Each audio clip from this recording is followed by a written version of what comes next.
winter storm. Even ibang lahi, nakita ko sa bus stop, nanginginig sa lamig. I asked them to come and I dropped them kung saan man sila papunta. Kasi I've experienced that. Nagdala ko ng kumot sa bus stop. Sa sobrang lamig. Dapat tayong mga Pilipino, magtulungan talaga. Iwasan natin yung crab mentality. Dahil tayo-tayo lang din naman ang magtutulungan.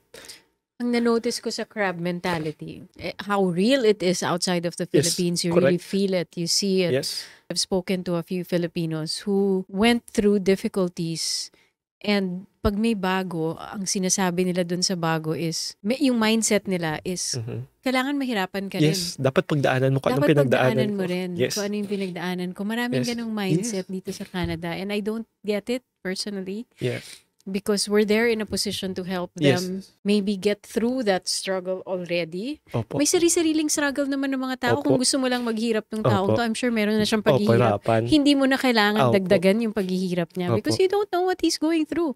You don't know what he went through. Yes. He might have gone through so much more hardships than you have. Yes. I really don't get it, and I hope Filipinos will stop thinking that way na naghirap ako, papahirapan din kita.